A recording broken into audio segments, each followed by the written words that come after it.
Morning everyone, कैसे हैं सब लोग। काफ़ी सारे बच्चे जुड़ चुके हैं, आ गए हैं, यहाँ पे मैं देख पा रहा हूँ। आज हम लोग एक बहुत ही मज़ेदार चैप्टर की शुरुआत करेंगे जिसका नाम है कंपाउंड इंटरेस्ट।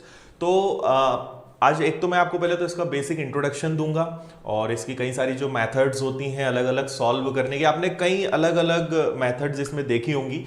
तो मैं आपको सारी मेथड्स तो बताऊंगा ही, साथ में आपको ये भी बताऊंगा कि इसको सॉल्व करने के लिए सबसे अच्छी मेथड कौन सी होती है। क्योंकि आज एक सबसे बड़ी प्रॉब्लम क्या होती है हम लोग के पास कि हमारे पास पहले ये होता था, जब यूट्यूब नहीं होता था तो हमारे पास एक या दो मेथड्स होती थी।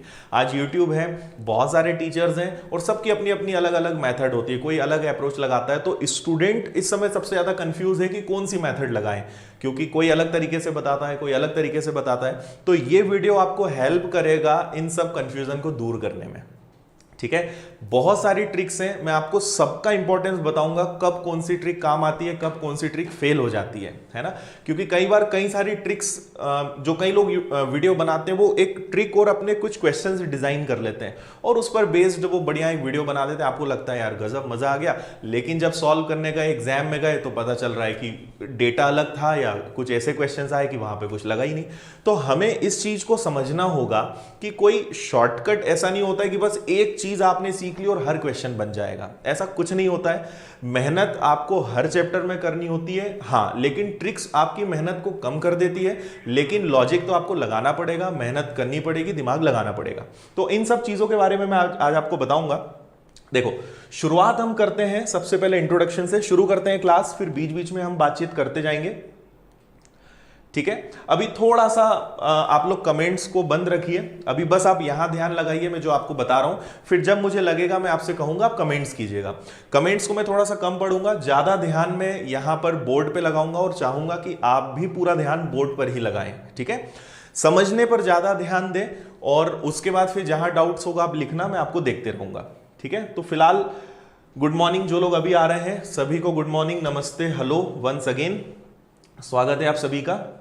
चलिए स्टार्ट करते हैं, यहां ध्यान दीजिए, बस आप देखते जाइएगा, जहां जो भी चीज होगी मैं आपको सिखाऊंगा। ठीक है, यहां देखिए, चक्रवृद्धि ब्याज जैसा हमारे चैप्टर का नाम है, और सबसे बड़ा बेनिफिट आपको ये मिलेगा कि हर प्रकार का सवाल मैं आपको कराऊंगा, बहुत ही आसानी से करने का तरीका बताऊंगा और एकदम आपको लगेगा कि हाँ इस बार हम बहुत अच्छे से सीखे हैं। बस मेरी एक ही रिक्वेस्ट रहेगी कि चक्रवृद्धि ब्याज में जितना भी पढ़ाऊं, ठीक है, आप उसको बस मन लगा के पढ़ते रहना। हो सकता है 7 दिन चले, 8 दिन चले, 10 दिन चले, 10 घंटे का हो सकता है। मैं कोशिश करूंगा जितना मैक्सिमम इसमें पढ़ाऊं, उसके बाद हर प्रकार का सवाल आपसे बनेगा, बस मेरे साथ आप बने रहना। ठीक है, कभी कभी कुछ चीजें नहीं भी समझ में आए उसको रिवाइज कर लेना, मुझसे पूछ लेना, और कैसे भी करके आप बस इस चैप्टर को अच्छे से पढ़ना और आप खुद देखोगे कि ये चैप्टर बहुत आसान है, हम बेवजह इसको कठिन मानते आए हैं। ठीक है, यहां ध्यान दीजिए, सबसे पहले आज हम क्या बात करने वाले हैं, और ये सब मैंने टाइप्स लिखे हैं, जो टाइप्स मैं यहां पे कवर कराने वाला हूं। तो देखिए, सबसे पहले हम बात करेंगे बेसिक कॉन्सेप्ट्स के बारे में, चक्रवृद्धि ब्याज के बेसिक कॉन्सेप्ट्स क्या होते हैं उस पर बात करेंगे। इसके बाद मैं आपको सिखाऊंगा चार्ट बनाना।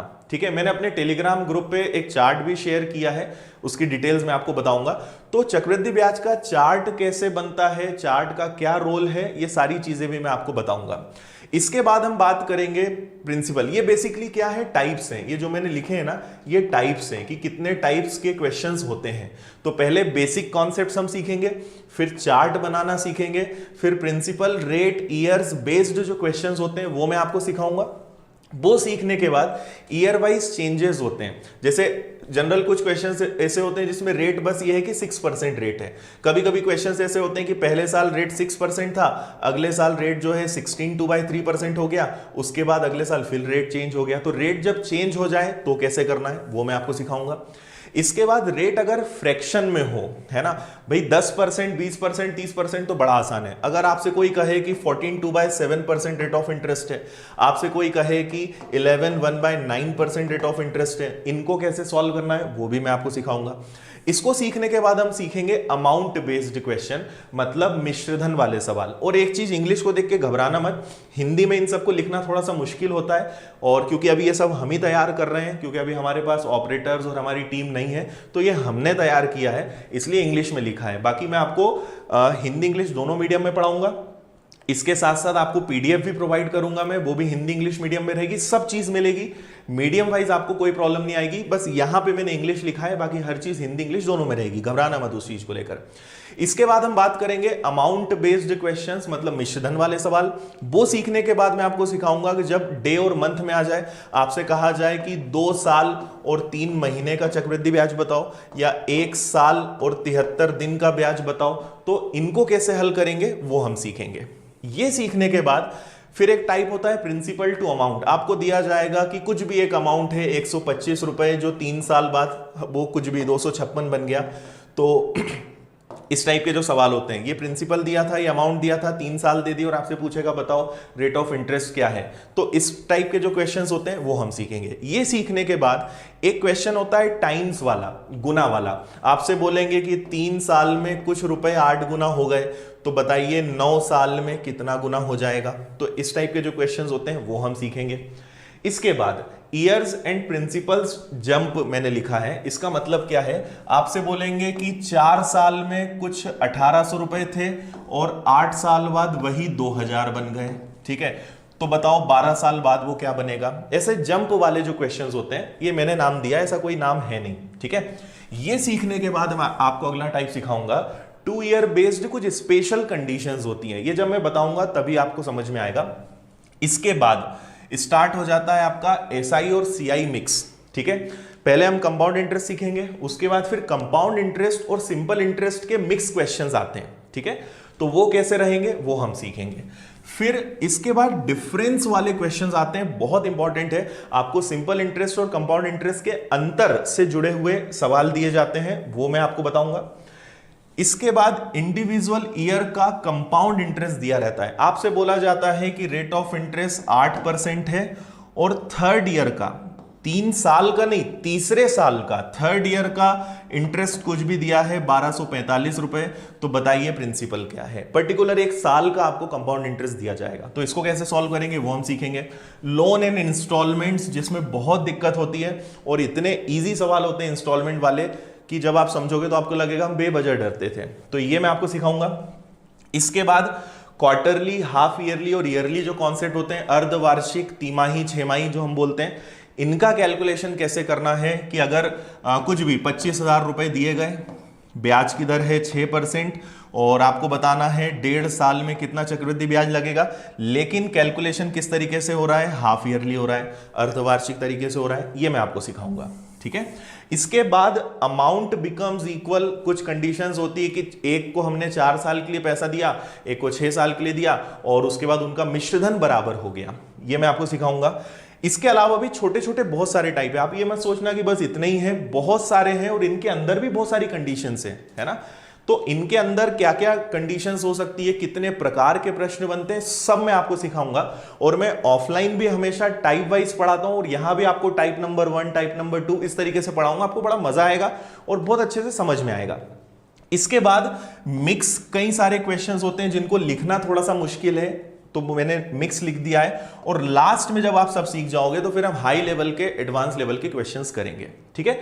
तो मेरे ख्याल से जब आप पूरा पढ़ लोगे तो शायद ही ऐसा कोई सा टाइप होगा जो आपसे नहीं बनेगा। पूरी कोशिश मेरी रहेगी कि आपसे हर प्रकार का प्रश्न बने। बस मेरी एक ही आपसे रिक्वेस्ट है कि आप चैप्टर बस मेरे साथ पूरा एक बार पढ़ लेना, ठीक है। आपको कभी कभी बोर, वैसे तो मैं पूरी कोशिश करूंगा कि आपको बोर ना होने दूं, सारी चीजें समझ में आए, या कभी कभी कुछ चीजें ऊपर से जाए, आप बस, मेरी रिक्वेस्ट क्या है, आप तो देखते रहना, बस नहीं समझ में आए आप तो देखते रहो, आपको समझ में जरूर आएगा, ठीक है। तो ये हमारे सारे टाइप्स हैं और इसमें सारी चीजें हैं, है ना। अभी मैं आपके कमेंट्स थोड़ा सा रुक कर मैं देखूंगा, इसलिए अभी आप कमेंट्स ना करेंगे तो ज्यादा बेटर रहेगा, जब जरूरत होगी मैं खुद बताऊंगा, है ना। ऐप के बारे में सारे क्वेश्चंस के मैं आंसर्स दूंगा। तो चलो, ये तो हमारा हो गया टाइप्स की, क्या क्या टाइप्स हम करने वाले हैं। अब हम शुरुआत करते हैं कंपाउंड इंटरेस्ट की।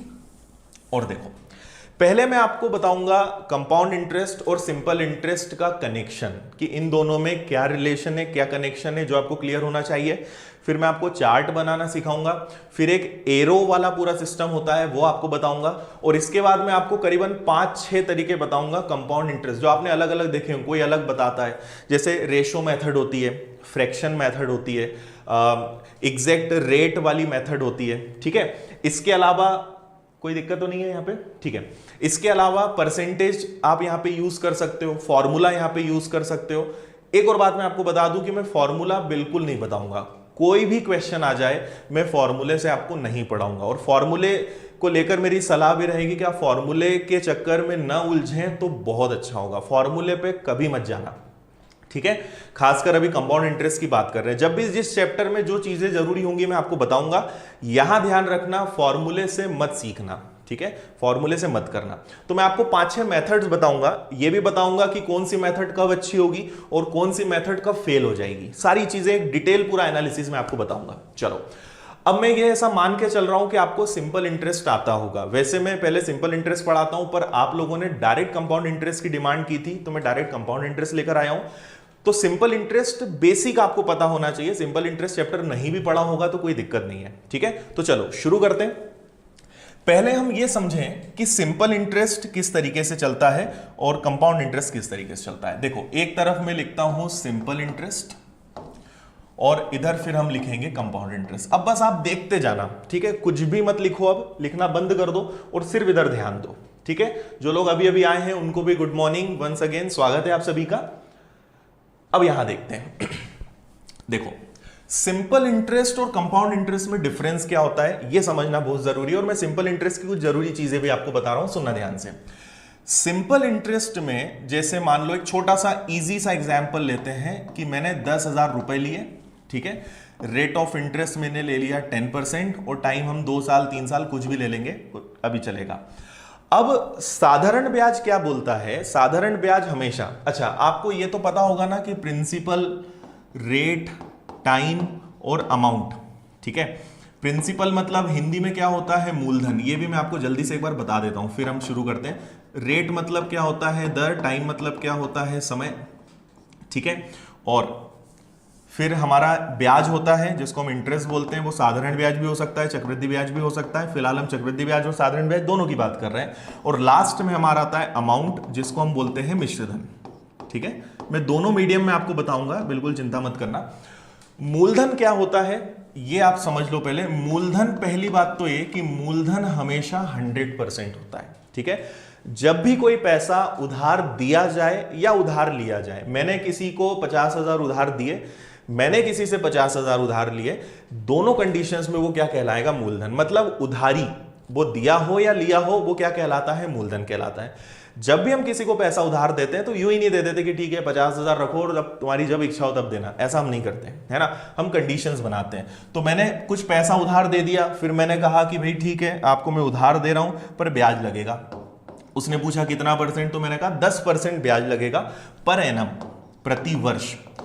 साधारण ब्याज में ना केवल वार्षिक कॉन्सेप्ट चलता है। चक्रवृद्धि ब्याज में ये सारा अर्धवार्षिक और क्वार्टरली ये सब यहां आता है, हम बात करेंगे। फिलहाल हम 10% ब्याज लेंगे, कितने का? साल भर का। फिर मैंने कहा ठीक है 3 साल के लिए तुम्हें उधार दिया।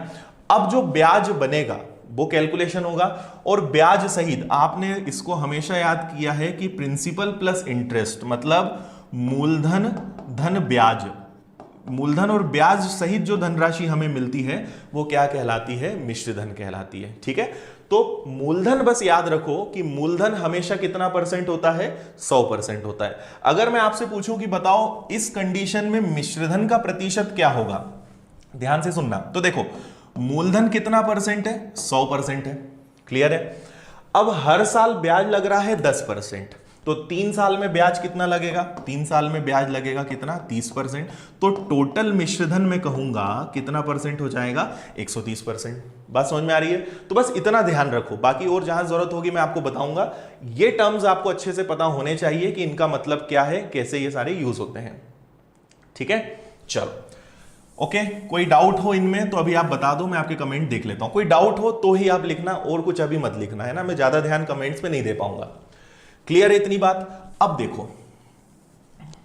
पहले तो आप ये समझ लो कि साधारण ब्याज हमेशा किस पे लगता है? साधारण ब्याज लगता है मूलधन पर, लेकिन चक्रवृद्धि ब्याज किस पे लगता है? मिश्रधन पर, ठीक है।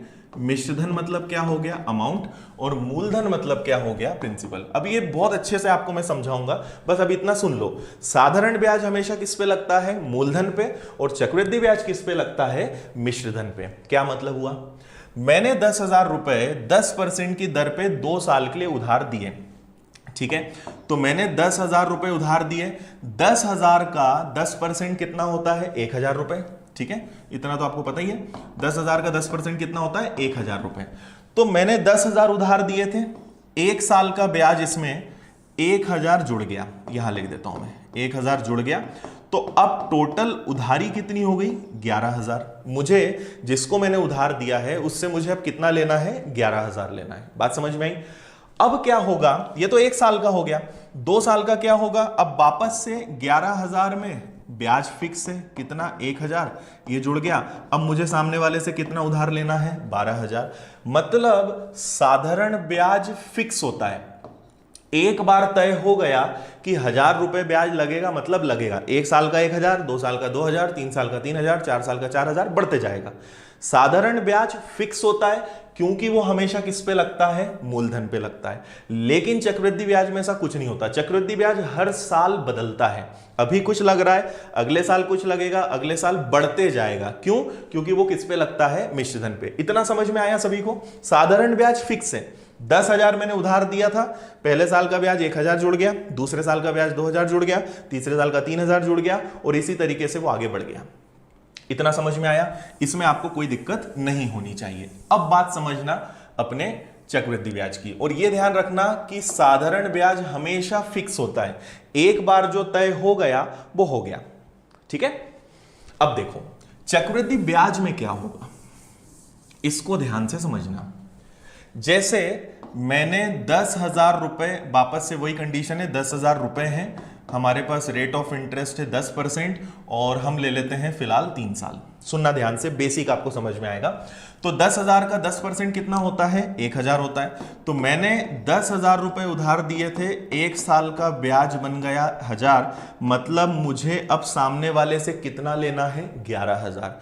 तो चक्रवृद्धि ब्याज का कॉन्सेप्ट ये बोलता है कि मैंने दिए थे 10,000, पर अब तो आपके ऊपर 11,000 की उधारी हो गई ना, तो अब मैं 11,000 पे ब्याज लगाऊंगा, ठीक है।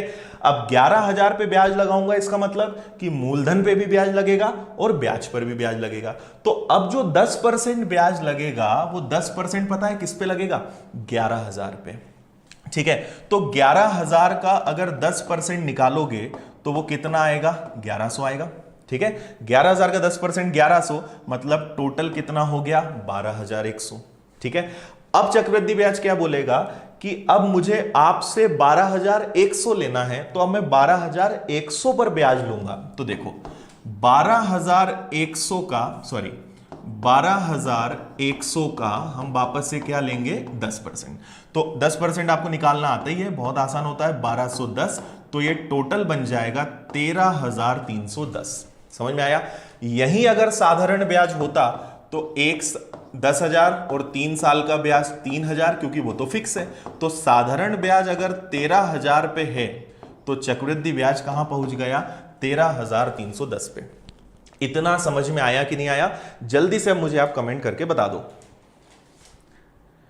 अब मैं आपके कमेंट्स देखूंगा, जल्दी से आप बता दीजिए समझ में आया या नहीं आया, ठीक है। मूलधन मतलब मैंने आपको बताया प्रिंसिपल, मतलब मूलधन जो भी हम उधार देते हैं, और मिक्सचर यहां पे नहीं बोलते हैं, उसको अमाउंट बोलते हैं, जिसको मिश्रधन बोलते हैं।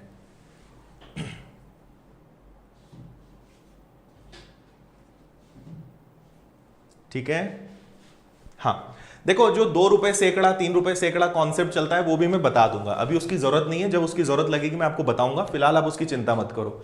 मैं हर चीज आपको बताऊंगा, आपका अंत तक कोई भी ऐसा क्वेश्चन नहीं होगा कि आपको लगे कि सर ने ये नहीं बताया, सारी चीजें बताऊंगा, पर मुझे बस मेरे सीक्वेंस से चलने दो, आप बस फॉलो करते चलो, हर चीज समझ में आएगी, क्योंकि मुझे पता है कि पहले क्या पढ़ाना है, फिर क्या पढ़ाना है, फिर क्या पढ़ाना है, तो आप उसकी चिंता मत करो, हर कॉन्सेप्ट में बताऊंगा। 2 रुपए सैकड़ा 3 रुपए सैकड़ा, हालांकि उसके क्वेश्चंस नहीं आते, पर पता होना चाहिए, वो मैं आपको बताऊंगा। ठीक है, यहां तक सभी को क्लियर है? ठीक है, तो मेन क्या है एक बार क्विक में बता रहा हूं। चक्रवृद्धि ब्याज क्या होता है कि जैसे ही आप एक बार आगे बढ़े, अब आपको 10,000 नहीं, मूलधन पे ब्याज बस पहली बार लगेगा, है ना। 10,000 पे ब्याज बस एक बार लगाओ और एक बार जैसे ही आप आगे बढ़े, अब उस मूलधन से कोई मतलब नहीं, क्योंकि अब ब्याज जुड़ चुका है और अब ब्याज और मूलधन दोनों पर ब्याज लगेगा। इसलिए मैंने क्या लिखा कि चक्रवृद्धि ब्याज में हमेशा ब्याज किस पे लगता है, मिश्रधन पे लगता है। मतलब मूलधन पर तो ब्याज देना ही है, ब्याज पर भी ब्याज देना है। बात इतनी समझ में आई। इसलिए हमने बचपन से पढ़ते आए कि चक्रवृद्धि ब्याज मतलब ब्याज पर ब्याज, कि हर साल जो ब्याज आपके ऊपर चढ़ते जा रहा है उस पर भी मैं ब्याज लूंगा। इसलिए हम उसको क्या बोलते हैं, ब्याज पर ब्याज, और चक्रवृद्धि ब्याज का कॉन्सेप्ट बना। क्लियर है? इतना समझ में आया सभी को? चलो आगे बढ़ते हैं। ये तो मैंने आपको टाइप्स बताए थे, ठीक है। अब इसी चीज को एक गजब का तरीका, मैं आपको एक चार्ट बनाना सिखा रहा हूं। इसको सीखना ये बहुत काम का है और ये आपको सबको सीखना ही होगा, क्योंकि इससे बहुत सारे क्वेश्चन सॉल्व होंगे और ये आपको आता भी होगा। और जिनको नहीं आता है वो थोड़ा सा कंफ्यूज हो सकते हैं, मैं रिवाइज करा दूंगा, फिर भी कंफ्यूजन होगा तो आप कमेंट कर देना, ठीक है। वापस से मैं एग्जाम्पल ले रहा हूं, 10,000 रुपए, बहुत काम की चीज है, ध्यान से सुनना इसको। ब्याज की दर वापस से 10% है और हम पहले 2 साल का बना लेंगे, फिर 3 साल का बना लेंगे। यहां से बहुत सारी चीजें निकल के आएंगी। तो अब हम केवल कंपाउंड इंटरेस्ट की बात करेंगे। अब साधारण ब्याज को हम थोड़ी देर के लिए साइड कर रहे हैं, अब केवल कंपाउंड इंटरेस्ट, चक्रवृद्धि ब्याज की बात करेंगे। जहां साधारण ब्याज की जरूरत लगेगी मैं फिर आज बता दूंगा आपको, ठीक है। तो ये मैंने लिखा पहला साल और ये मैंने लिखा दूसरा साल, ठीक है। ध्यान से समझना, 10,000 रुपए पर 10% के हिसाब से 2 साल का साधारण ब्याज कैसे निकलेगा। तो 10,000 का आपको पता ही है 10% कितना होता है, वो होता है 1,000, ठीक है। तो पहले साल ब्याज कितना लगेगा, पहले साल ब्याज लगेगा 1,000, ठीक है। और इसके पहले तो कोई ब्याज है नहीं, तो 1,000 ही हमारा फाइनल है। दूसरे साल भी ब्याज कितना लगेगा, 1,000 तो लगेगा, क्योंकि 1,000 किस पे लगा, मूलधन पर चक्रवृद्धि ब्याज क्या बोलता है कि मुझे ब्याज पर भी ब्याज चाहिए, मतलब पिछले साल जो ब्याज लगा उस पर भी ब्याज दो। तो अब 1,000 तो ब्याज लगेगा, पर पिछले साल कितना ब्याज लगा, पिछले साल ब्याज लगा 1,000, इस पर भी वो 10% मांगेगा। तो इसका 10% कितना होगा, 1,000 का 10% कितना होगा, 100। तो देखो पहले साल का चक्रवृद्धि ब्याज है 1,000, लेकिन दूसरे साल का चक्रवृद्धि ब्याज कितना हो गया, 1,100। किसी को ये नहीं समझ में आया हो तो बताओ जल्दी से, ठीक है। दोनों को टोटल करेंगे तो 2,100। देखो मैं एकदम बेसिक, मैं ये मानकर पढ़ा रहा हूं कि आपको कुछ नहीं आता, आपने चक्रवृद्धि ब्याज जीवन में कभी पढ़ा ही नहीं है, इसलिए मैं एकदम जीरो से पढ़ा रहा हूं। आप आखिरी में देखेंगे बहुत एडवांस हाई लेवल के क्वेश्चंस भी करेंगे, पर मेरी आदत है मैं एकदम जीरो से पढ़ाता हूं। इसलिए आपको अगर आता भी है तो थोड़ा सा बस देखते चलो, क्योंकि बहुत सारे बच्चे हैं जिन्हें नहीं आता, और मैं यूट्यूब पर क्लास उन बच्चों के लिए लेके आया हूं जिनका बेसिक ही नहीं है, जिनको कुछ आता ही नहीं। तो जीरो से जो पढ़ना चाहते हैं उनके लिए ये क्लास बहुत हेल्पफुल रहेगी, है ना। इसलिए मैं एग्जाम्पल्स भी इजी ले रहा हूं। आगे हम बड़े बड़े नंबर्स भी लेंगे कि 12,345 तो 6,480, ये सब भी बताऊंगा, पर क्योंकि अभी मुझे सिखाना है इसलिए मैं इजी नंबर्स ले रहा हूं। आगे हम हर प्रकार के सवाल करेंगे, आप भरोसा करो मुझ पे, हर चीज बनेगी। इसलिए जिनको कुछ नहीं आता है उनके लिए ये बहुत काम की चीज है। क्लियर है यहां तक? हाँ, ये ट्रिक बहुत ओल्ड है, मैं आपको 5 तरीके बताऊंगा, आप विश्वास तो करो, थोड़ा आगे तो बढ़ो, आपको हर चीज मिलेगी यहां पर, ठीक है। बेसिक मैं बता रहा हूं, इसलिए इतना समझ में आया। अब हम इसमें आगे बढ़ते हैं। अब इसको आप ध्यान से सुनना, या एक काम करते हैं, रुको एक और स्लाइड बनाते हैं। अब वापस से हमारा वही एग्जाम्पल है कि 10,000 रुपए, ब्याज की दर वापस से 10% और समय कितना है, अब 3 साल। अब ध्यान से सुनना, तो ये मैंने लिख दिया पहला साल, ये मैंने लिख दिया दूसरा साल, और ये मैंने लिख दिया तीसरा साल, ठीक है। तो 10,000 का 10% कितना होता है, 10,000 का 10% होता है 1,000। तो पहले साल का ब्याज कितना लगेगा, 1,000। दूसरे साल का ब्याज भी कितना लगेगा, 1,000। अब दूसरे साल वाला ब्याज डिमांड करेगा कि मुझे पिछले साल के ब्याज पर ब्याज दो, मतलब किस पर ब्याज दो, 1,000 का 10% मुझे और चाहिए। तो 1,000 का 10% कितना होता है, 100। इतना हम समझ गए थे। अब तीसरे साल पे चलते हैं, ठीक है। तीसरे साल को ध्यान से समझना, इसको मैं यहां लिख देता हूं, ये इसका परसेंट हो गया।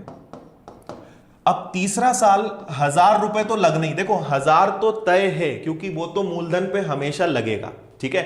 अब तीसरे साल पे 1,000 लगने के बाद तीसरा साल बोलेगा कि पुराने जितने भी ब्याज लगे हैं मुझे सब पे दोबारा ब्याज दो। तो अब बात समझना ध्यान से, ठीक है।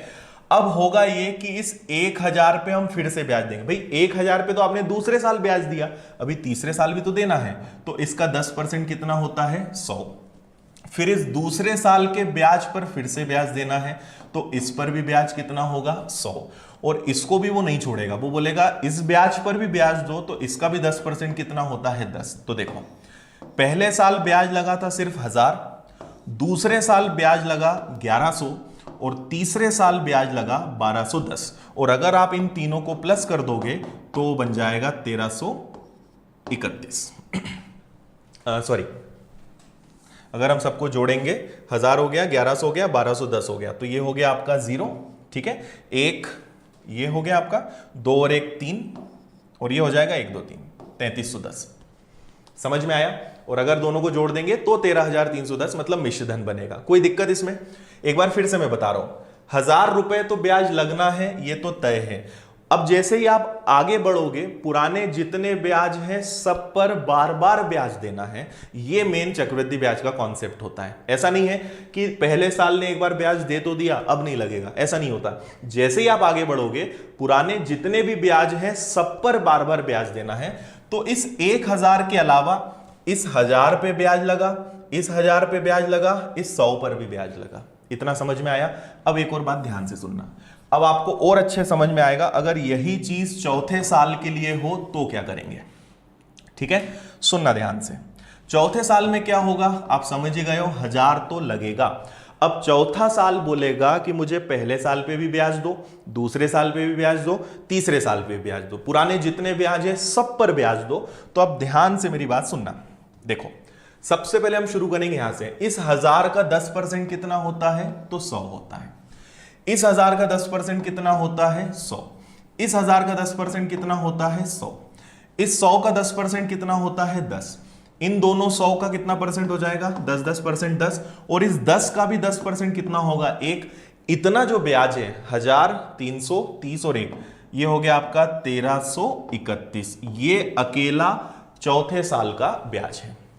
तो आप देखो पहले साल कितना लगा 1000, दूसरे साल कितना लगा 1100, तीसरे साल कितना लगा 1210, और चौथे साल कितना लग गया 1331। जबकि साधारण ब्याज में मैंने क्या कहा था, साधारण ब्याज फिक्स होता है, एक बार तय हो गया कि 1000 लगेगा मतलब लगेगा। लेकिन चक्रवृद्धि ब्याज बढ़ते जाता है क्योंकि हर साल जो पुराने ब्याज हैं वो जुड़ते जाते हैं। एक बार जल्दी से मुझे कमेंट करके बता दो कि आपको समझ में इतना आया कि नहीं आया। कोई भी दिक्कत है बिंदास बता दो, ठीक है? मैं सारी मेथड्स बताऊंगा जिनका पढ़ा हुआ है। आप थोड़ी देर रुको, आज की क्लास के एंड तक रुको, आपको कुछ ना कुछ नया जरूर मिलेगा। आप बोलोगे कि हाँ सर ये हमने अभी नहीं देखा था, है ना? मैं सारी चीजें बताऊंगा, कौन कौन क्या क्या चीज लगाता है, किसकी कब जरूरत पड़ती है और कौन सी चीज कब फेल हो जाती है। सारा एनालिसिस मैं आपको दूंगा, पर समझो तो थोड़ा स्टेप बाय स्टेप चलो।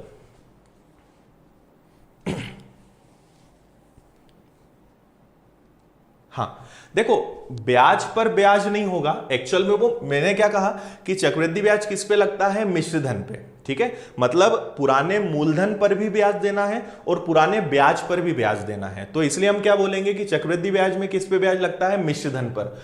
तो ये दोनों मूलधन थे, इन पे भी ब्याज लगा, ये ब्याज था, इस पर भी ब्याज लगा। तो मूलधन पर भी ब्याज देना है और ब्याज पर भी ब्याज देना है, ठीक है?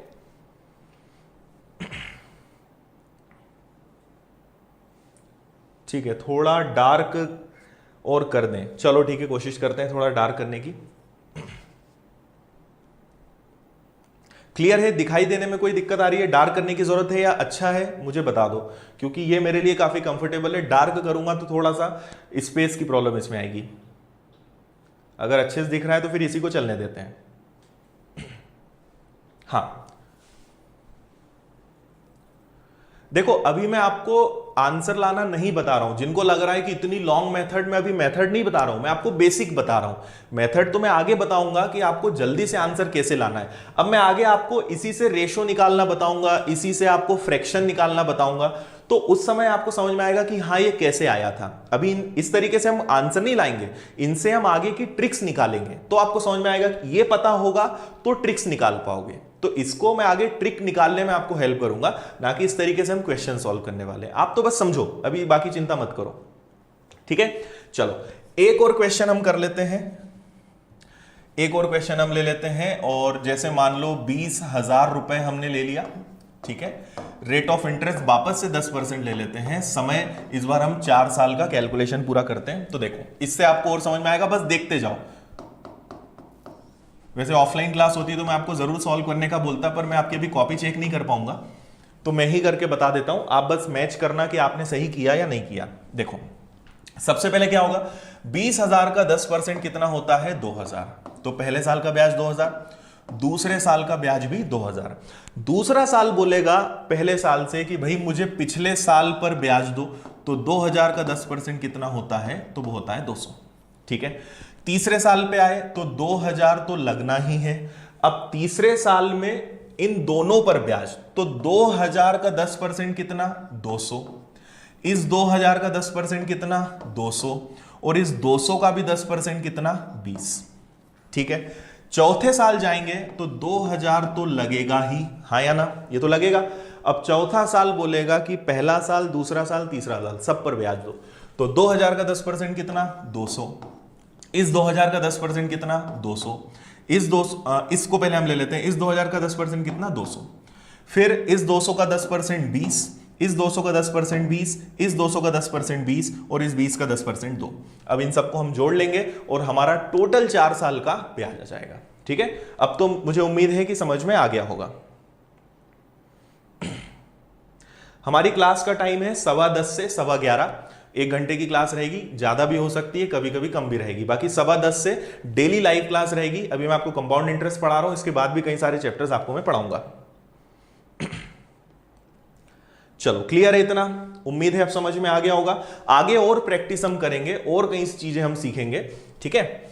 अब एक छोटी सी चीज मैं आपको बता रहा हूं, बस अभी सुन लो, आगे इसकी हमें जरूरत पड़ेगी, ठीक है। अगर मुझे आपको क्वेश्चन रेशो से करवाना है, एक रेशो मेथड होती है, बस सुन लो, मैं आगे आपको इसको दोबारा बताऊंगा, अभी सिर्फ आपको सुनना है।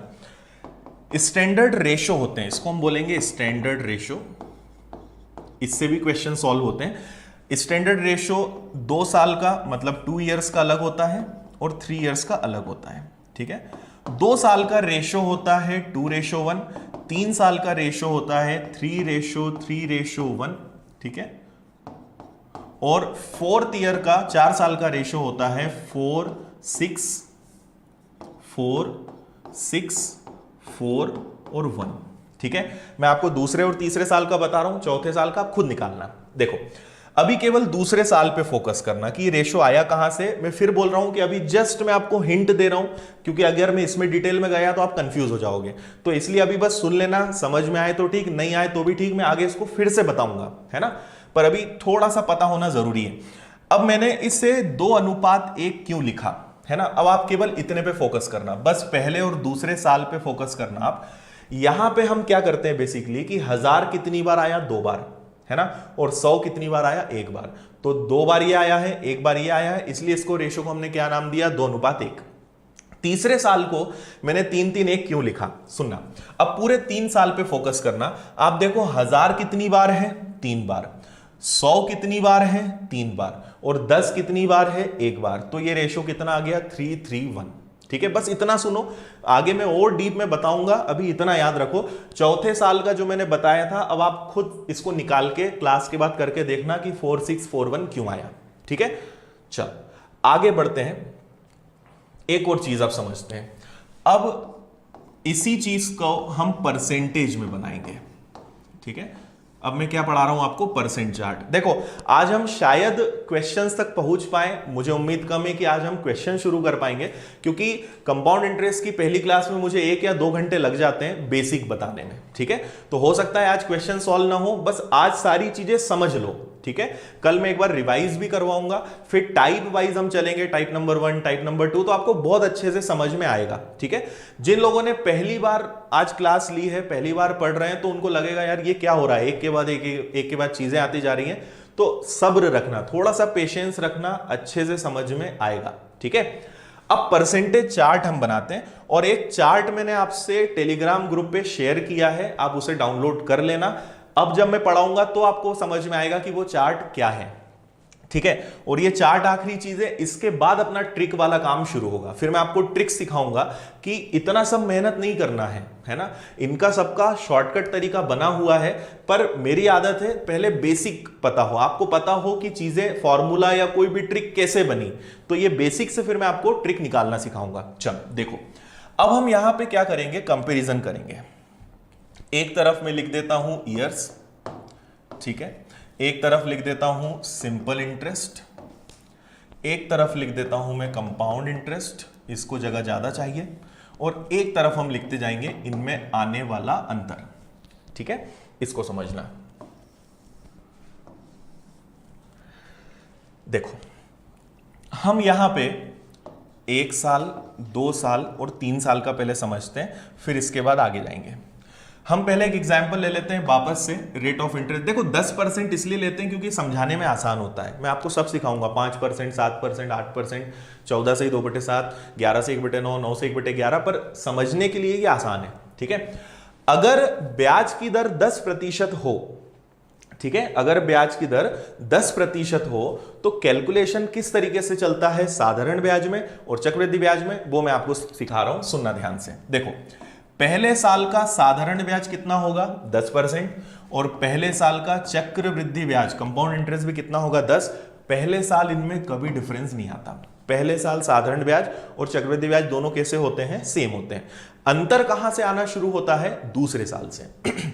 देखो, साधारण ब्याज तो फिक्स है, 1 साल का 10, तो 2 साल का साधारण ब्याज कितना, 20। मैं डायरेक्ट लिख रहा हूं 10 + 10, 2 साल का कितना हो गया, 20।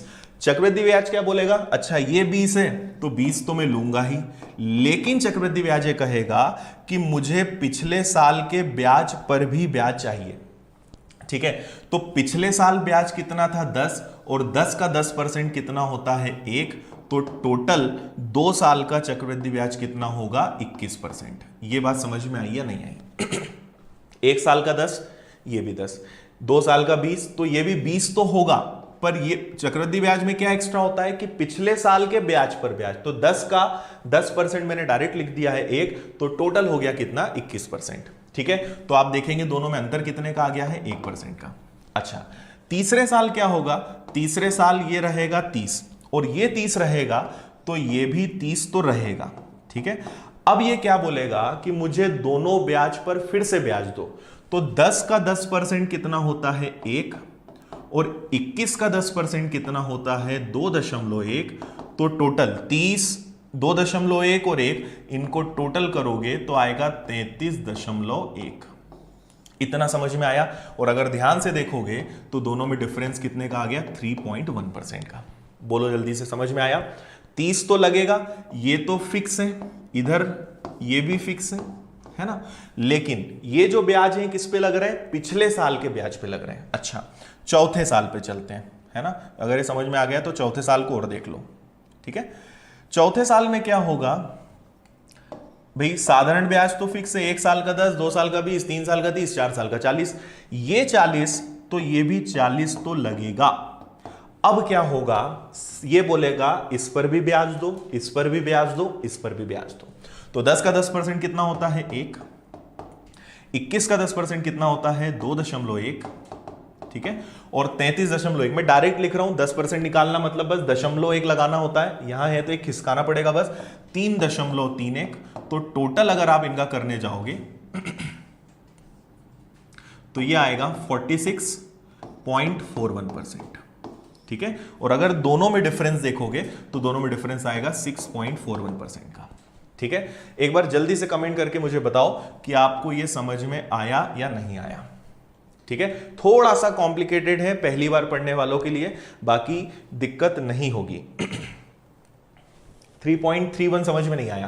देखो, 1 साल का 10, ये भी 10, 2 साल का 20, तो 20 तो है, लेकिन अब क्या होगा, 10 का 10%, तो 10 का 10% कितना होता है, 1, तो ये 1 और जुड़ के कितना बन गया, 21, ये 30, तो ये भी 30 तो लगेगा, इस पर भी ब्याज लगेगा, इस पर भी ब्याज लगेगा, तो 30, 1 और 2.1, ये सब जुड़ के क्या बन जाएंगे, 33.1। ठीक है, 40 लगा, इधर भी 40 लगेगा, ये तो फिक्स है क्योंकि ये किस पे लग रहा है, ये मूलधन पे लग रहा है। पर चक्रवृद्धि ब्याज में क्या होता है, मूलधन पर भी ब्याज और ब्याज पर भी ब्याज, तो 10% का 1%, 21 का 10% 2.1, इसका 10% 3.31, सबको जोड़ा 46.41। ठीक है। और अगर थोड़ी बहुत दिक्कत भी हो तो आप क्लास एंड करने के बाद दिन भर में एक बार आज और देख लेना, ठीक है ना। पर यह चीज सीखना बहुत जरूरी है। अगर आप बिना फॉर्मूले के करना चाहते हो, आप जल्दी से आंसर लाना चाहते हो, तो यह चीज सीखना पड़ेगी। ठीक है। मैं आपको बिल्कुल भी मतलब एक उसमें अंधकार में नहीं रखूंगा कि आप तो ऐसा कर लेना वो कर लेना। जो फैक्ट है वो है, मेहनत करनी पड़ेगी, ये फैक्ट है। ट्रिक्स होती हैं पर उनके लिए भी आपको मेहनत करनी पड़ेगी, उनका बेसिक सीखना पड़ेगा। ऐसा कुछ जादू नहीं होता कि बस ये एक चीज लो और हर प्रश्न बन जाएगा, कुछ नहीं होता ऐसा। ठीक है। अगर आप वास्तव में अच्छे से पढ़ेंगे तो क्योंकि 20-25 प्रकार के क्वेश्चन है और सब में अलग अलग चीजें लगती हैं, और अगर ऐसा होता तो एग्जाम लेने वाला फिर क्यों इतनी मेहनत करवाता, है ना। तो एक तरीका नहीं होता है, सीखना पड़ता है, मेहनत करना पड़ता है। हाँ ये है कि मैं आपको सिखा दूंगा बहुत अच्छे से, बस आप मेरे हिसाब से चलते जाओ। क्लियर है यहां तक सभी को? है ना। डिफरेंस भी मैंने लिख दिया 6.41। अब एक छोटी सी चीज आपने ऑब्जर्व करी, देखो मैं आपको एक चीज याद दिलाता हूं। ये याद है आपको 2:1, 3:1, 4:6:1? अब देखना जरा, यही चीज यहां दिखेगी। 21 मतलब 2:1, 2 साल, तीसरा साल 3:1, चौथा साल 4:6:1। ये सब चीजें ना आपस में जुड़ी हुई हैं। ठीक है। 2:1, 3:1, 4:6:1। आगे मैं बताऊंगा इसका क्या करना है। ठीक है। एक चार्ट और हम बनाएंगे, उसके बाद फिर आपको आगे में बढ़ाऊंगा। इसके बाद मेन चीज पे हम आने वाले हैं। ऐसे ही एक और चार्ट हम बनाएंगे किसका? 20% का। ठीक है। इस तरफ मैं वापस से लिख देता हूं ईयर्स, इस तरफ मैं लिखूंगा सिंपल इंटरेस्ट, इस तरफ लिखेंगे कंपाउंड इंटरेस्ट, और इधर हम लिखते जाएंगे इनके बीच में आने वाला अंतर। देखो मेरी आदत है, मैं प्रैक्टिस बहुत कराता हूं, है ना, इसलिए थोड़ा सा आपको सब्र रखना पड़ेगा। क्लास में मैं 5-5, 6-6 चार्ट्स बनवाता हूं स्टूडेंट से, है ना, और मैं आपको खुद को होमवर्क भी दूंगा करने के लिए। अगर रेट ऑफ इंटरेस्ट 20% हो तो हम वापस से इस बार बस 3 साल का बनाते हैं। पहले साल का साधारण ब्याज कितना होगा? 20, तो चक्रवृद्धि ब्याज भी कितना होगा? 20, अंतर होगा 0। पहले साल कोई चेंज नहीं। दूसरे साल का साधारण ब्याज, एक साल का 20 तो 2 साल का कितना? 40, और ये 40 तो ये भी कितना होगा? 40 तो होगा। अब ये कहेगा कि पिछले साल के ब्याज पे ब्याज दो, मतलब आपको किस पर ब्याज देना है? 20% पे। अब बहुत सारे बच्चे यहां क्या गलती करते हैं, वो यहां पे लिख देते हैं 2। ठीक है। यहां 2 नहीं आएगा। क्यों नहीं आएगा? समझो, 20 पर 20% लगेगा भाई, 20% पर ब्याज देना है, और आपकी ब्याज की दर भी क्या है? 20% है। तो 20 का 20% कितना होता है? 20 का 20% होता है 4। तो दूसरे साल का चक्रवृद्धि ब्याज कितना आएगा? 44। क्लियर है। तीसरे साल में यही चीज क्या हो जाएगी? एक साल का 20, 2 साल का 40, 3 साल का 60।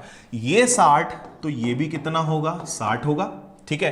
अब इस पर ब्याज दो, तो 20 का 20% हम पहले ही निकाल चुके हैं 4, है ना, और इस पर भी ब्याज दो, तो 44 का 20% अगर आप निकालोगे तो देखो 44 का दुगना 88, 88 में 10 का भाग देंगे 8.8, और अगर आप तीनों को जोड़ोगे तो टोटल आएगा 72.8। ये आ गया हमारा तीसरे साल का चक्रवृद्धि ब्याज। आई बात समझ में? पहले साल का 20, दूसरे साल का 44, तीसरे साल का 72.8। और अब आप देखो चक्रवृद्धि ब्याज कहां है? साधारण ब्याज अभी 60 पर है, ये 72.8 पे पहुंच गया। मतलब पहले साल अंतर 0, दूसरे साल अंतर 4%, और तीसरे साल का अंतर देखो 12.8।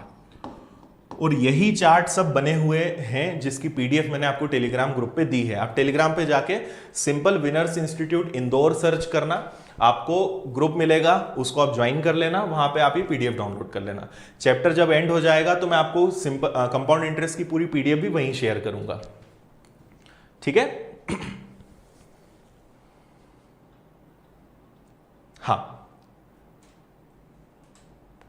चलो बहुत अच्छे, यहां तक सबको अच्छे से समझ में आ गया होगा, ऐसी मैं उम्मीद कर रहा हूं। अब मैं आपको एक छोटी सी बात बताता हूं, है ना, इसको याद रखना 72.8 को। जस्ट एक छोटी सी बात, मान लो मैंने आपसे कहा कि भाई 10,000 रुपए का 20% के हिसाब से तीसरे साल का चक्रवृद्धि ब्याज क्या होगा। ठीक है, 10,000 का 20% के हिसाब से तीसरे साल का चक्रवृद्धि ब्याज क्या होगा। तो मुझे याद है कि 20% का तीसरा साल का चक्रवृद्धि ब्याज क्या होता है 72.8। 20% का तीसरा साल क्या होता है 72.8।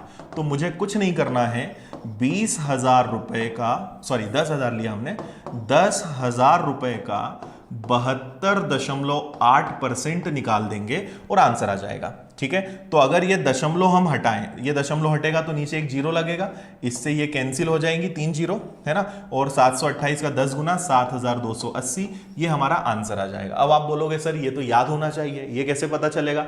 उसका भी इलाज है, वो भी मैं आपको बता रहा हूं, पर ये फायदा है डायरेक्ट आंसर लाने का, कोई फॉर्मूला नहीं लगाना, कुछ भी नहीं करना है। समझ में आया? तो इस तरीके से आप डायरेक्ट कर सकते हो। अब मेरी एक और बात सुनना ध्यान से, अब मैं आपको 5 मेथड बताऊंगा। कितनी मेथड बताऊंगा? 5। फिर एंड में आप मुझे बताना कि कौन सी अच्छी है। जैसे आप देखते हो ना यूट्यूब पे अलग अलग, कोई अलग पढ़ा रहा है, कोई अलग पढ़ा रहा है, कोई अलग, यहां पे आपको सारी मेथड्स मिलेंगी। 5 मेथड में आपको बताऊंगा, उनको ध्यान से सुनना। हम एक कॉमन क्वेश्चन लेंगे, क्वेश्चन हमारा क्या है उसको सुन लो। फिर से मैं 10,000 रुपए लूंगा, ठीक है, ब्याज की दर फिर से हमारी 10% रहेगी और समय कितना रहेगा हमारा 3 साल। ठीक है, तो मेथड नंबर 1 हमारी जो है, जिससे हम नहीं पढ़ने वाले हैं पर फिर भी मैं आपको बता रहा हूं, फॉर्मूला सबको रटा हुआ है। Amount is equal to P 1 + R/100 की पावर n। ठीक है, तो अमाउंट हमें निकालना है, यहां मैंने रखा, सिर्फ देखते जाना, अभी बहुत मजा आने वाला है। 5 चीजें बताऊंगा, बहुत अच्छे से आपको चीजें अब समझ में आएंगी। ठीक है, अब यहां पे हमने रखा 1 + 10/100 की पावर 3। फिर इसको हम सॉल्व करते हैं, तो 10,000 डायरेक्ट में लिख रहा हूं इसके आगे, है ना। इसको सॉल्व करोगे तो 110/100, 110/100, 110/100, और इसको हम सॉल्व करेंगे, ये आ जाएगा 1331। ठीक है, 1331 और एक जीरो, क्योंकि 6 जीरो से 6 जीरो कैंसिल, एक जीरो बचेगा, 13,310। पर ये भी क्या आया है? अमाउंट आया है, मिश्रधन आया है। 10,000 और घटाओ, तब जाके आपको चक्रवृद्धि ब्याज मिलेगा 3310। पहला तरीका। ठीक है, अब दूसरा तरीका समझना। दूसरा, इसी चीज को हम परसेंटेज से कर सकते हैं। एक्चुअली फॉर्मूला बना कैसे, वही मैं आपको बता रहा हूं। हमारे पास प्रिंसिपल मूलधन कितना है 10,000, ब्याज की दर कितनी है 10%। ये मैंने आपको परसेंटेज में सिखाया है। इंक्रीज डिक्रीज वाले जो क्वेश्चन है ना, कमी वृद्धि वाले, वही है ये। तो अगर 10% की वृद्धि करना है तो बेसिकली 10% की वृद्धि आपको 3 बार करना है। तो 10% की वृद्धि मतलब 110/100, फिर 110/100 और फिर 110/100। समझ में आई बात? जब आप इसको सॉल्व करोगे तो वापस से वही आएगा 13,310, उसमें से आप मूलधन घटाओगे तो आपको ब्याज मिलेगा 3,310। ठीक है, तो ये तरीके कब लगते थे? आज से 15 साल पहले। जब 15 साल पहले के जो एग्जाम्स होते थे उनमें इसी से काम हो जाता था, कुछ करने की जरूरत ही नहीं पड़ती थी। ठीक है, पर अब इन सब का काम खत्म हो गया। एटलीस्ट फॉर्मूले को तो सीखना भी मत, इसको तो बिल्कुल मत करना, क्योंकि ये आपको हमेशा उलझा देगा। ये कहीं कहीं काम आएगा, कब आएगा मैं बताऊंगा। आगे बढ़ते हैं। स्टेप नंबर 3, हमारी जो तीसरी ट्रिक है, इसको हम बोलेंगे, आप जो है डायरेक्ट निकाल सकते हो, इसको हम चलो नाम दे देते हैं डायरेक्ट इफेक्टिव रेट। ठीक है, सुनना, हमारा क्वेश्चन क्या था आपको याद होगा, 10,000 रुपए 10%। तो आपको अगर याद है कि 10% का तीसरा साल कितना होता है 33.1, मैंने आपको बताया है ये, है ना। 10% का तीसरा साल कितना होता है 33.1। तो अगर आपको याद है कि ये कैसे निकलता है तो आप डायरेक्ट आंसर ले आओगे। तो देखो, आपको कुछ नहीं करना है, 10,000 का 33.1% निकालना है। परसेंट का 100 मैंने नीचे लगा दिया। अगर ये दशमलव हटाएंगे तो एक जीरो और लगेगा, 3 जीरो से 3 जीरो कैंसिल, आपका डायरेक्ट आंसर आ जाएगा 3310। ठीक है, ये रेट कैसे पता चलेगा वो अभी मैं बताने वाला हूं। जस्ट इसके बाद अब वही बात करने वाले कि आप डायरेक्ट रेट कैसे निकालोगे। तीसरा तरीका हो गया, है ना। चौथे तरीके पे चलते हैं। चौथा तरीका होता है फ्रैक्शन मेथड। ठीक है, ये बहुत बच्चों को पसंद है और ये आजकल बहुत चल रहा है। ठीक है, पर ये कब फेल हो जाता है वो भी मैं बताऊंगा। सो अगर फ्रैक्शन मेथड से जाएं तो 10% की फ्रैक्शन वैल्यू क्या होती है 1/10। 1/10 का मतलब क्या होता है, 1/10 में 10 क्या है प्रिंसिपल और ये 1 क्या है इंटरेस्ट है। कि अगर 10 रुपए उधार दोगे तो ब्याज कितना लगेगा 1।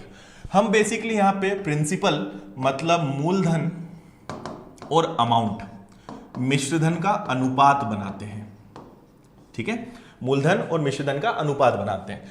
तो अगर जैसे हमारा सवाल कितने साल का है, हमारा सवाल है 3 साल का, तो मैं 3 बार लिखूंगा कि अगर मैंने 10 रुपए दिए तो 1 रुपए ब्याज लगा। देखो 10 पे 1 रुपए ब्याज लगा तो मिश्रधन क्या बन गया 1। ऐसा कितने साल हुआ 3 साल, तो मैं इसको 3 बार लिखूंगा।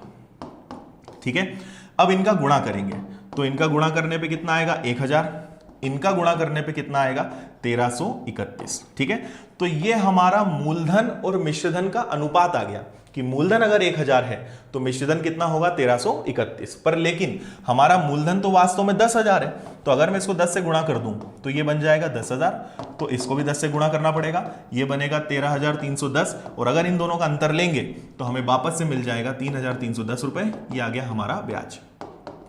ठीक है, ये मेथड होती है कौन सी, फ्रैक्शन वाली, भिन्न वाली। पांचवा और लास्ट और भी है पर एक और बता के खत्म करते हैं इसको, फिर हम मेन मुद्दे पर आएंगे। 5th method, ratio method.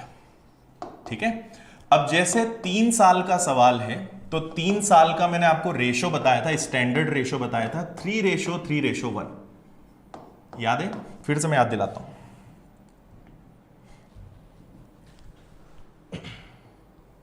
देखो ये रेशो बताया था 3:3:1, इससे अब हम इसको सॉल्व कर रहे हैं। देखो हम यहां पे क्या करेंगे, सबसे पहले 3:3:1 लिख देंगे। ठीक है, हमारा मूलधन कितना था 10,000 रुपए और उस पर ब्याज कितना लगना है 10%, तो 10,000 का 10% क्या होता है 1,000, तो पहले 1,000 लिख दो। ठीक है, 1,000 का वापस से 10% निकालो, तो 1,000 का 10% क्या होता है 100, यहां 100 लिख दो। 100 का वापस से 10%, 3 साल है ना, तो पहले एक बार निकाला 1,000 का 10%, 1,000 का 10% 100, 100 का 10% कितना 10, तो उसको यहां लिख दो। समझ में आया। अब आपको कुछ नहीं करना है, इनका बस गुणा करना है। तो ये कितना हो गया 3,000, ये कितना हो गया 300 और ये कितना हो गया 10, और तीनों को जोड़ दो, आंसर कितना आ जाएगा 3310। ठीक है, तो ये जो मेथड है इसको हम क्या बोलेंगे, रेशो मेथड। ठीक है, अब देखो मेथड्स बहुत सारी हैं, सब अच्छी मेथड्स हैं, सबसे जल्दी आंसर आ जाता है, फिर करना क्या है, यहां पे हमारी बात आके रुक जाती है। ठीक है, अब आप एक चीज दिमाग से निकाल दो कि सिर्फ एक मेथड से आप हर प्रकार के आंसर्स ले आओगे। ठीक है, अब देखो मेरी बात सुनना, सबसे पहले हम बात करते हैं फॉर्मूले की। ठीक है, तो मेरी सलाह आपको रहेगी कि ये मेथड तो सीखना ही मत, इससे तो करना ही मत। ठीक है, ये हमारे किसी काम की नहीं है। हाँ, ये हमारे काम की हो सकती है, ये कब काम आएगी वो सुनना। ठीक है, ये हमें तब काम आ सकती है जब ब्याज की दर अलग अलग हो। मान लो आपसे कहा जाए कि भाई मैंने आपको 10,000 रुपए उधार दिए, पहले साल ब्याज की दर 10% थी, दूसरे साल ब्याज की दर 20% थी, तीसरे साल ब्याज की दर 30% थी। उस केस में यह मेथड काम आ सकती है ना। अब आपके कैलकुलेशन पे डिपेंड करता है, बाकी ये मेथड तभी काम आएगी जब या तो नंबर्स बहुत आसान हो या हर साल की रेट अलग अलग हो, है ना। अभी क्या था, तीनों साल ब्याज की दर 10% थी, अब यहां क्या हो गया, ब्याज की दर बदल गई, तो ये उस केस में काम आ सकती है। ठीक है, सबसे ज्यादा जो काम आएगी वो आनी है आपकी डायरेक्ट इफेक्टिव रेशो रेट, कि आप डायरेक्ट रेट ऑफ इंटरेस्ट रख दें। जैसे मुझसे कहा जाए कि 20,000 रुपए पर 20% के हिसाब से 3 साल का चक्रवृद्धि ब्याज बताओ, तो मुझे याद है 20% का तीसरा साल होता है 72.8, थोड़ी देर पहले बताया था। तो मैं बस 20,000 का 72.8% निकाल दूंगा, डायरेक्ट आंसर आ जाएगा। और ये डायरेक्ट निकालने की ट्रिक मैं इसके बाद बताने वाला हूं। तो ये सबसे आसान मेथड होती है। फ्रैक्शन वाली मेथड पता है आपको कहां काम आएगी, जब रेट फ्रैक्शन में हो। जब रेट किस में हो, फ्रैक्शन में, भिन्न में। ये मेथड आपको तब ज्यादा अच्छी रहेगी जब रेट ऑफ इंटरेस्ट 16 2/3, 14 2/7, 9 1/11, 6 2/3%। जब ऐसे रेट ऑफ इंटरेस्ट आएंगे ना, तो इससे अच्छी मेथड कोई सी नहीं होगी। ठीक है, क्योंकि देखो एग्जामिनेशर जो है वो बहुत समझदार आदमी है, वो चाहेगा कि आपको हर अप्रोच आनी चाहिए। उसे पता है कि आप एक या दो मेथड पकड़ के बैठे होंगे और वो क्वेश्चन ऐसा देगा। अब ये मेथड से अगर इस रेट ऑफ इंटरेस्ट से अगर हम इधर कहीं जाएंगे तो बड़ी दिक्कत है, आप डायरेक्ट निकाल ही नहीं सकते। आप यहां भी अगर रखोगे तो भी आपको दिक्कत होगी, उसको कन्वर्ट करना पड़ेगा। तो वो जानता है कि जिस स्टूडेंट को हर प्रकार की अप्रोच करते आएगी वही सिलेक्शन ले पाएगा। तो इसलिए ये चीज दिमाग से निकाल दो कि बस एक फंडे से काम हो जाएगा, आपको हर चीज सीखनी पड़ेगी, ठीक है।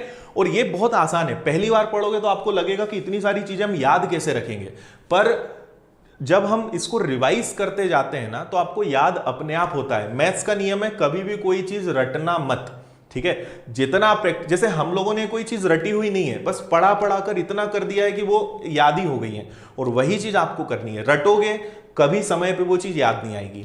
इसलिए अगर आपको याद करना है तो उसको प्रैक्टिस करो ज्यादा से ज्यादा, बार बार जब आप प्रैक्टिस करोगे अपने आप याद होगा, और तभी तो आप बाकी लोगों से अलग होंगे। आप चाहते हो कि भीड़ से हमें अलग भी होना है पर मेहनत भी कम करना पड़े, तो दोनों चीजें संभव नहीं है। मेहनत करोगे तभी आप बाकी जो भीड़ है और आप हो उनसे अलग हो पाओगे, ठीक है। तो ये मेथड कहां काम आएगी, ये मैं आपको कल सिखाऊंगा कि इन सबको कैसे हल करना है। और ये जो हमारी फाइनली मेथड है ये आप पे डिपेंड करता है। वैसे मेरे हिसाब से मैं इन दो मेथड से आपको सॉल्व करना सिखाऊंगा, ठीक है। कहीं अगर जरूरत लगी तो हम इसको भी यूज कर लेंगे, क्योंकि इसमें और जो डायरेक्ट हमारी इफेक्टिव रेट निकालने वाली मेथड है दोनों में कोई ज्यादा डिफरेंस नहीं है। तो आप इससे कर लो या उससे, इसको भी मैं और डिटेल में आपको बताऊंगा कि ये कैसे हुआ है ना, पर फिलहाल आप इतना समझ लें कि इससे भी हम क्वेश्चन को कर सकते हैं। तो अब मुझे आप एक बार जल्दी से बताओ कि कौन सी मेथड आपको अच्छी लगी। तब तक मैं पानी पी लेता हूं, बताइए कौन सी मेथड आपको अच्छी लगी।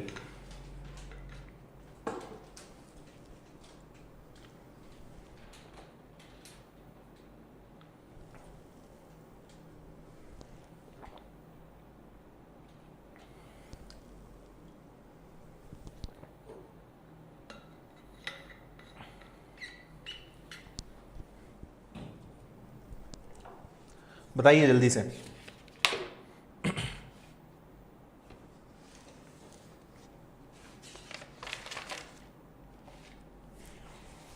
फिफ्थ वाली, डायरेक्ट वाली, ओके।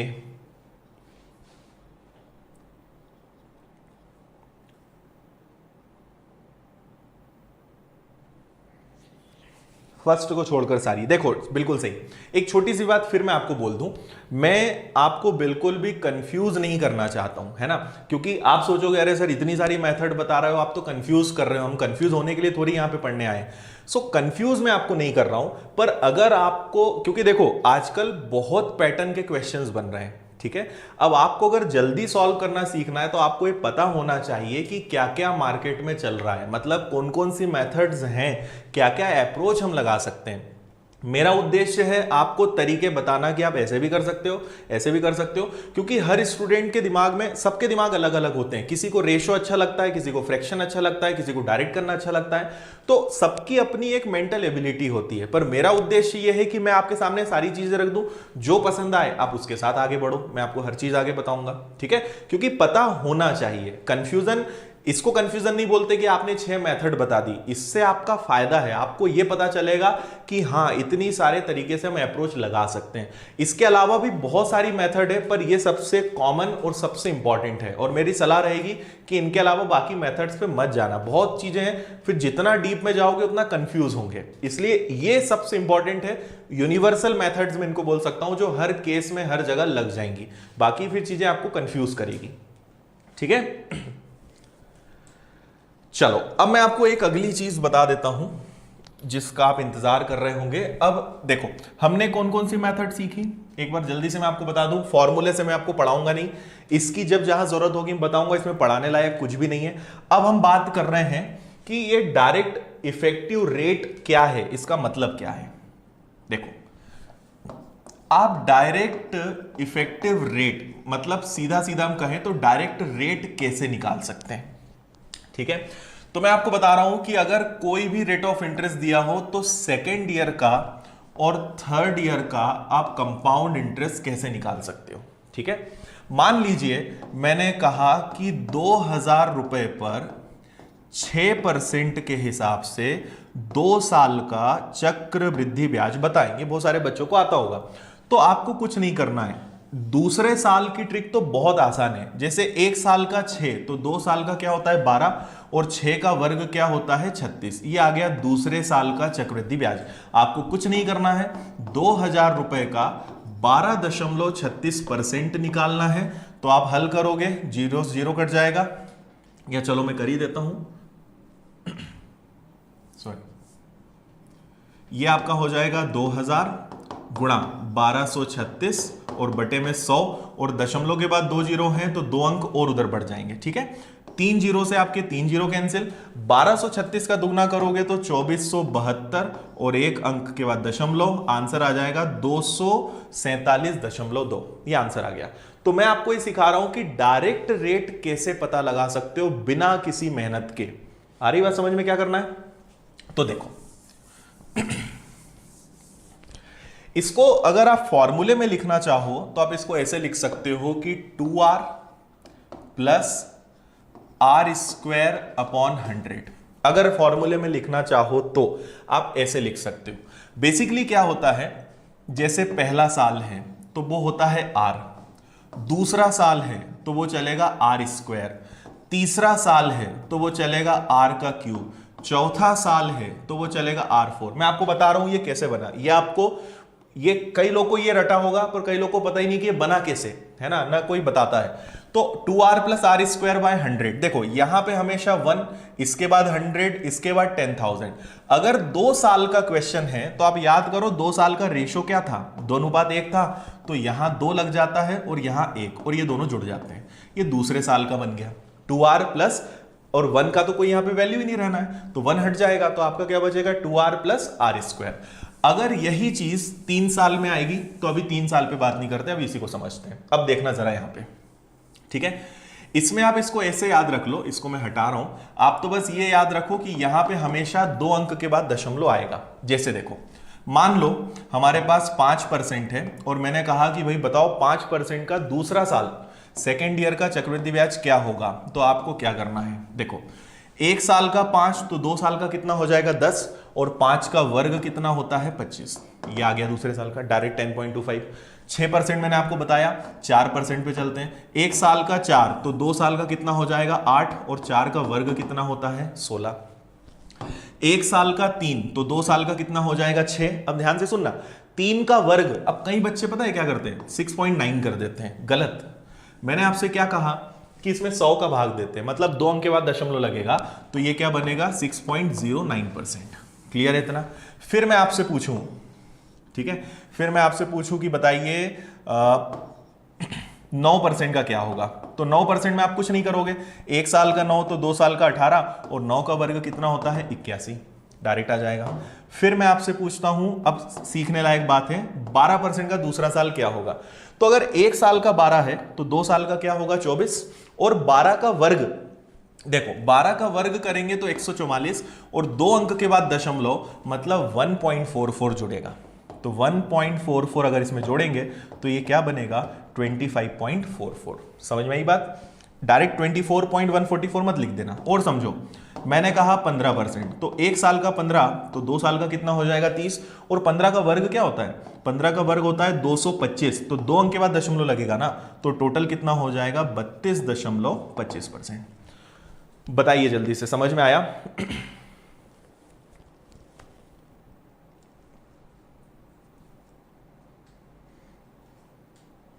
ठीक है, देखो सारी चीजें सीखो, मेरी बात मानो, एक मेथड पे डिपेंड मत रहो। जब क्वेश्चन आएगा एग्जाम में तब पछताओगे कि यार, क्योंकि फंस जाओगे आप, है ना। कोई सी मेथड कहीं अच्छी है, अब ये मेथड मैं आपको बता रहा हूं, अगर इस मेथड से 16 2/3% मैंने आपको दे दिया, नहीं कर पाओगे, उसके लिए आपको दूसरी मेथड सीखनी पड़ेगी। तो 2-3 मेथड आपको लेकर चलना पड़ेगी, एक तीर से आप सारे निशाने नहीं लगा पाओगे, आपको 2-3 तीर रखने पड़ेंगे और उनको चलाना भी सीखना पड़ेगा। ठीक है, ये क्लियर है? अब मुझे जल्दी से एक क्वेश्चन का आंसर दे दो सब लोग।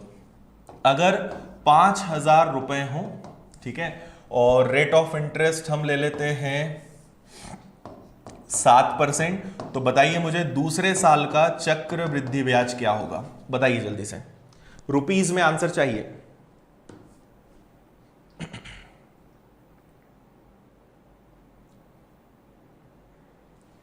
हाँ, फ्रैक्शन मेथड में आपको बता चुका हूं। फ्रैक्शन मेथड आपको जब रेट फ्रैक्शन में, भिन्न में जब आपको दर दी रहेगी तब वो काम आएगी।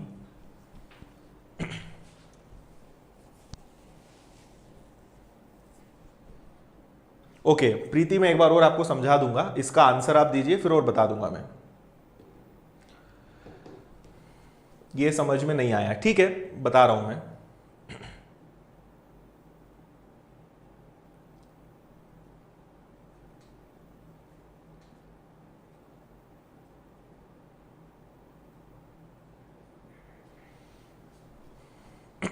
इसको मैं एक बार और रिवाइज करवा देता हूं, मुझे ऐसा लग रहा है कि कई लोगों को इसमें दिक्कत है। दिक्कत होने में कोई बुराई नहीं है, आप ये मत सोचना कि अरे यार ये बन नहीं रहा है तो ये क्या हो रहा है।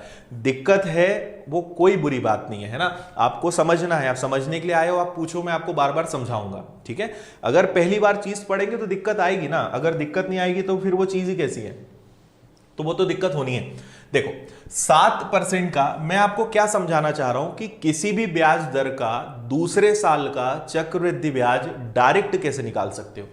तो एक साल का 7, तो 2 साल का क्या हो जाएगा 14, और 7 का वर्ग होता है 49, तो आपको मिल गया 49%। अब आपको कुछ नहीं करना था, 5,000 रुपए का 14.49% आपको निकालना है, ठीक है। ये दशमलव हटेगा, 2 जीरो और लग जाएंगे, 3 जीरो से 3 जीरो कैंसिल हो जाएगी। अब 5 का गुणा करना है, तो सिंपल 5 का गुणा कर लो, 5 और 9 45 का 5 हासिल का हो जाएगा 4, 20 और 4 24 हो जाएगा 2, 20 और 2 22, फिर से 2 और 5 और 2 7। तो आपका आंसर आना चाहिए शायद ये 7,245, ठीक है। अच्छा एक चीज और, हाँ नीचे एक जीरो भी तो है, तो आपको भाग देना है 10 का 724.5, 724.5, एक जीरो भी तो है नीचे, 724.5 इसका आंसर आएगा। और अगर 724.5 को हमने 5 में जोड़ दिया है ना, आपसे मैंने मिश्रधन नहीं पूछा है हालांकि, पर अगर 5,000 में अगर ये जोड़ दिया तो 5,724.5 ये इसका अमाउंट है, ये मिश्रधन है। क्लियर है। अभी मैं आपको डायरेक्ट रेट निकालना सिखा रहा हूं, उसके लिए मैंने आपको ये एग्जांपल दिया। हाँ जी रोहित, मैं पूरा चैप्टर ही पढ़ाऊंगा, डेली क्लास लगेगी अपनी 10:15 बजे डेली, और आज ये पहली क्लास है, जब तक ये चैप्टर खत्म नहीं होगा क्लास रेगुलर रहेगी, पूरा चैप्टर मैं आपको कवर कराऊंगा, एक एक टाइप, भले 8 दिन लग जाए 10 दिन लग जाए, मैं आपको पूरा चैप्टर बेसिक से एकदम हाई लेवल तक लेकर जाऊंगा। आपका इस चैप्टर का टेंशन हमेशा के लिए खत्म करने वाला हूं मैं, आपको कभी दिक्कत नहीं आएगी इसमें। और मैं एकदम उसी तरीके से पढ़ा रहा हूं जिस तरीके से मैं ऑफलाइन पढ़ाता हूं, बल्कि उसके अलावा भी कई चीजें मैं आपको बताना चाह रहा हूं। तो आप भले आपको ये फ्री क्लास मिल रही है, पर आपको क्वालिटी बहुत अच्छी मिलेगी, कंटेंट में पूरा एज इट इज जो अपने स्टूडेंट्स को देता हूं एज इट इज मैं आपको पढ़ा रहा हूं, तो आप उसके लिए निश्चिंत रहिए, हर चीज बहुत अच्छे से आपको मिलेगी। मैं मतलब कोई यहां भेदभाव नहीं होगा कि ऑफलाइन अलग ऑनलाइन अलग, जैसा मैं अपनी क्लासेस में पढ़ाता हूं वैसे ही मैं आपको एज इट इज यहां पे बता रहा हूं, कोई डिफरेंस नहीं आएगा। हाँ, इसके बाद ट्रिग्नोमेट्री हम उठाने वाले हैं, बिल्कुल। चलिए, ये समझ में आ गया सभी को। तो मैंने आपको क्या समझाने की कोशिश की कि अगर आपको दूसरे साल का चक्र, अभी तीसरे साल को दिमाग में मत रखो है ना, केवल दूसरे साल पे फोकस करो कि अगर आपको ब्याज की दर दी रहे तो आप डायरेक्ट कैसे निकाल सकते हो। तो 5% एक साल का है, तो मुझे दूसरे साल का अगर निकालना है, जैसे आपको याद होगा 20% हमने निकाला था कि अगर ब्याज की दर 20% हो तो एक साल का 20, तो 2 साल का कितना होगा 40, और 20 का वर्ग कितना होता है 400, 400 में 2 अंक के बाद दशमलव लगेंगे, तो टोटल कितना आता है 44%। यही चीज मैंने आपको सिखाई थी, आपको याद हो तो, ठीक है। ये देखो यहाँ पे सॉरी ये आगे है, ये 20% का दूसरा साल क्या होता है 44, तो यही मैं आपको डायरेक्ट निकालना चाह रहा हूं कि आप डायरेक्ट 44 या 72.8 कैसे ला सकते हो, ये मैं आपको सिखा रहा हूं। क्लियर है, ठीक है। तो इस तरीके से हम बढ़ेंगे। किसी को अभी भी दिक्कत है तो जल्दी से मुझे बताओ। परसेंटेज का पीडीएफ में शेयर कर दूंगा, बिल्कुल, परसेंटेज एक रह गया है, उसका पीडीएफ आपको मिल जाएगा। और इसी तरीके से मैंने परसेंटेज चैप्टर भी पूरा एडवांस तरीके से बेसिक से एडवांस तक पढ़ाया है, वो भी आप देख लो, क्योंकि यहां पे परसेंटेज की बहुत जरूरत पड़ेगी। परसेंटेज और रेशो, मैथ्स में 2 चैप्टर सबसे इंपॉर्टेंट है, परसेंटेज और रेशो। वैसे मैं रेशो पढ़ाने वाला था, पर आप लोगों ने कंपाउंड इंटरेस्ट की ज्यादा डिमांड की, अदरवाइज इसके बाद फिर हम रेशो भी पढ़ेंगे, रेशो चैप्टर भी पढ़ाऊंगा। पूरा मैथ्स मतलब अरिथमेटिक, एडवांस को छोड़ दें तो पूरा अरिथमेटिक दो चीजों पर बेस्ड है, पहला परसेंटेज और दूसरा रेशो। आप कोई भी चैप्टर पढ़ के देख लेना, या तो वहां परसेंटेज आएगा या वहां पे रेशो आएगा। ये दोनों मतलब हर चैप्टर की आत्मा है। कोई भी चैप्टर आप करके देख लो, आप प्रॉफिट एंड लॉस पढ़ोगे परसेंटेज और रेशो आएगा, टाइम एंड वर्क पढ़ोगे वो पूरा रेशो से सॉल्व होगा, स्पीड, टाइम स्पीड डिस्टेंस, समय दूरी चाल वाला चैप्टर पढ़ोगे वहां प्रतिशत और अनुपात आएगा। हर चैप्टर में यही चलना है। तो ये दो चैप्टर आदत बनाओ अपनी, इन दो चैप्टर्स को बहुत अच्छा करो, पहला परसेंटेज और दूसरा अनुपात। ये दोनों चैप्टर बहुत इंपॉर्टेंट है और हर चैप्टर इन्हीं से जुड़े हुए हैं। ठीक है। हाँ चलो एक और क्वेश्चन ले लेते हैं, आप लोग इतना बोल रहे हो तो एक और क्वेश्चन का आप मुझे आंसर बताओ। सिंपल लेते हैं 15,000 रुपए, ठीक है, और अगर रेट ऑफ इंटरेस्ट हम ले लेते हैं 9% और 2 साल हो तो बताइए चक्रवृद्धि ब्याज क्या होगा। करिए जल्दी से सॉल्व। हाँ एलसीएम एचसीएफ भी कर लेंगे हम, डोंट वरी।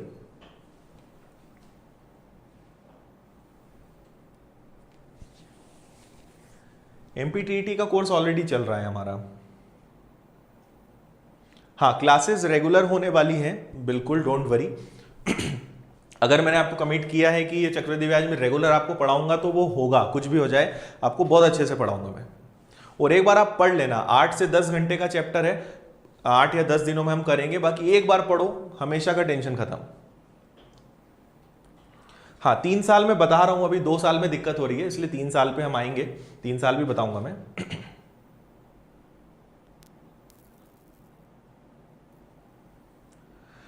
चलो तो 9% अगर मुझे निकालना है तो देखो 1 साल का 9 तो 2 साल का क्या होगा 18, 1 साल का 9 तो 2 साल का 18 और 9 का वर्ग क्या होता है 81। तो बस ये आपको पता चल गया। अब आपको कुछ नहीं करना है, 15,000 गुणा 18.81% आपको सॉल्व करना है। तो आप क्या करोगे, पहाड़े तो आपको याद है, 15,000 गुणा 18.81 बटे 100, ठीक है, दशमलव हटाओगे 2 जीरो और बढ़ेंगे, 3 जीरो से आपके 3 जीरो कैंसिल हो जाएंगे, 15 एकम 15, 15 ठी 120 और एक 21 का एक कैरी हो जाएगा आपका 12, फिर 15 ठी 120, 120 और 12 हो जाएगा 132 का 2, हासिल का आ जाएगा कितना 13 और 15 एकम 15, 15 और 13 कितना हो जाएगा आपका 28 और नीचे एक जीरो है तो यहां दशमलव लगेगा, आपका आंसर आ जाएगा 2821.5। 2 जीरो बच रहे हैं, एक बच रहा है, एक ही जीरो बच रहा है ना। तो आंसर क्या आ जाएगा आपका 2821.5। कोई दिक्कत है जल्दी से बताओ, ठीक है। इसके बाद फिर हम तीसरे साल वाला भी देख लेते हैं। अच्छा टाइम हालांकि हो चुका है।